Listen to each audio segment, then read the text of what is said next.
Gracias, queridos hermanos y hermanas, por unirse a los mensajes cristianos. El arzobispo Viganó, un respetado líder espiritual, ha transmitido recientemente una advertencia profunda y urgente de Jesús a la humanidad sobre la inminente llegada de octubre. Jesús predijo que se retiraría de las misas. ¿Cómo alcanzará el abominio de la desolación los templos? ¿Qué sucederá cuando el abominio de la desolación prevalezca sobre las misas y cuándo ocurrirá? El fin de los tiempos tendrá un gran detonante según Jesús.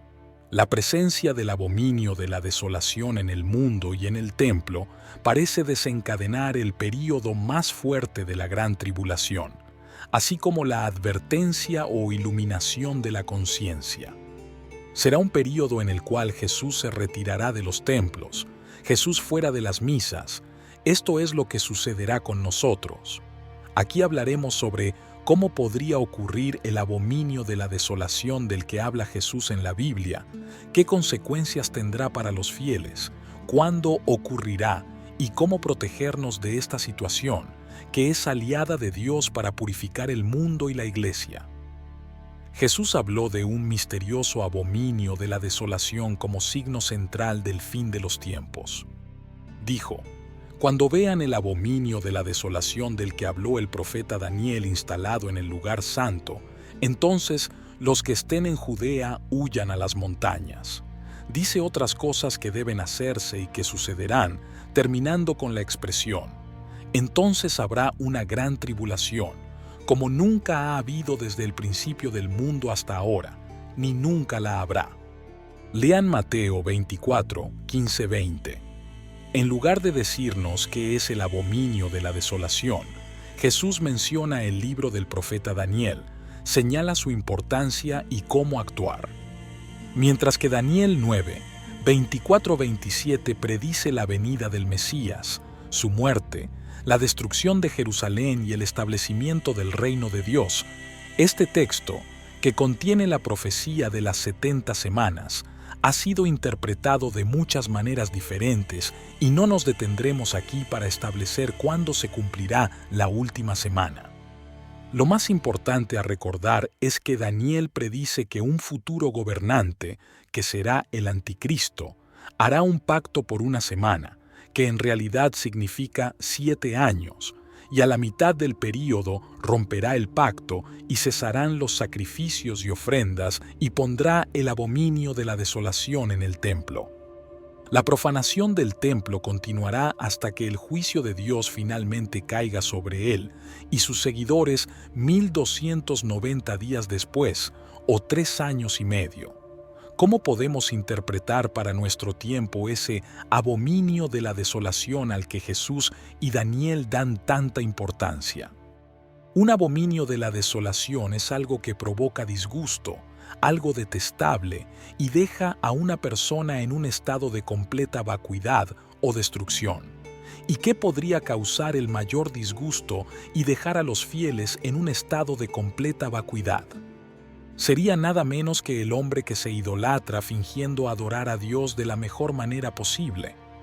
Esto tiene una dimensión dentro de la persona, así como una dimensión objetiva externa según San Pablo. A través de una doctrina perversa, en lugar de convertirse en templos del Espíritu Santo, nos convertimos en templos del espíritu del mal, que no solo lucha contra Dios, sino que trata de sustituirlo tomando su lugar y cambiando sus enseñanzas. Esta es la apostasía individual, que cuando muchos sufren, comienza a ser colectiva.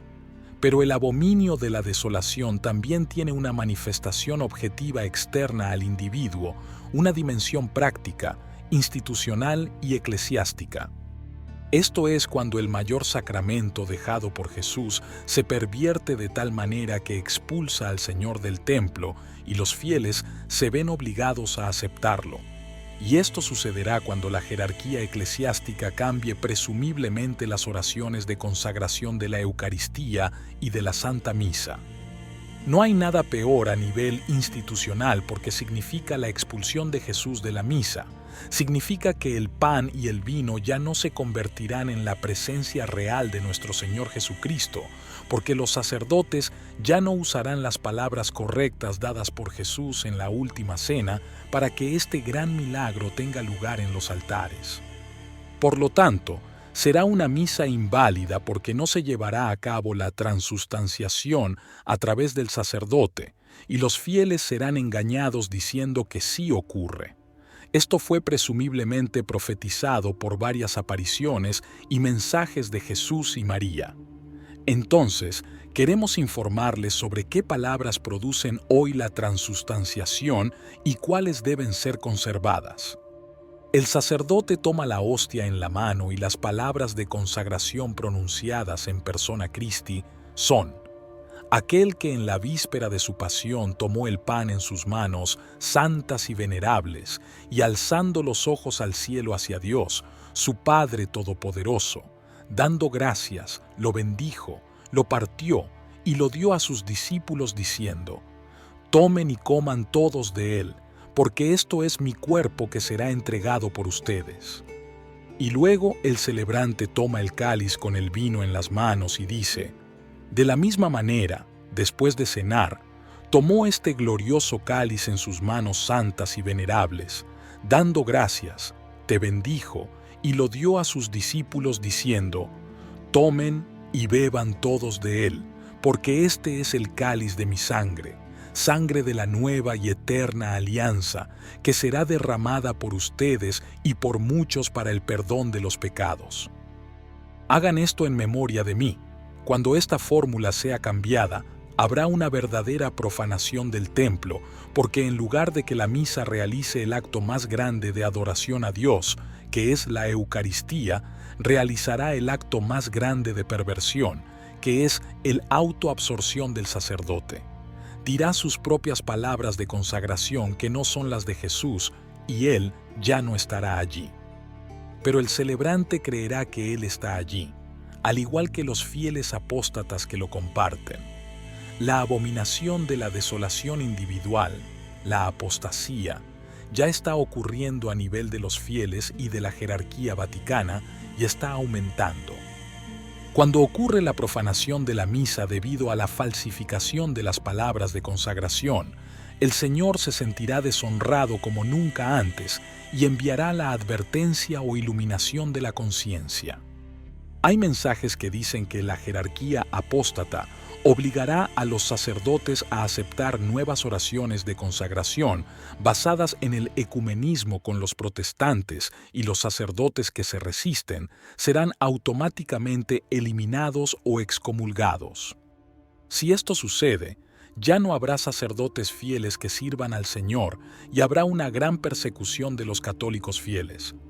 Se han sugerido varias precauciones en varias apariciones.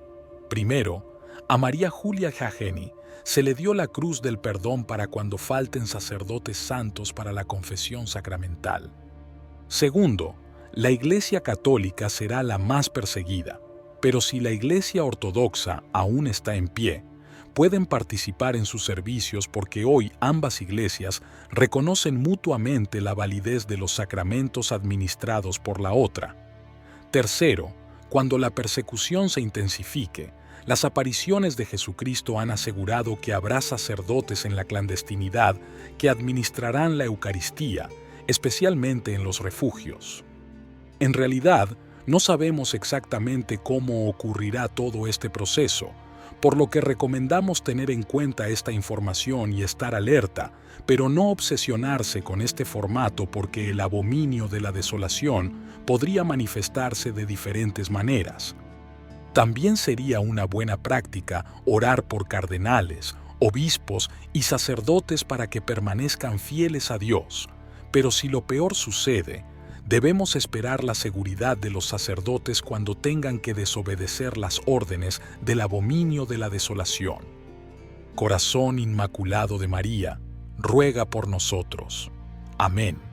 Gracias por haber visto hasta el final de nuestro video, hermanos y hermanas. Sin miedo y con más fe que nunca, continuemos en la fe, Seamos bendecidos y sigamos orando para que Dios nos muestre sus gracias y bendiciones a todos nosotros.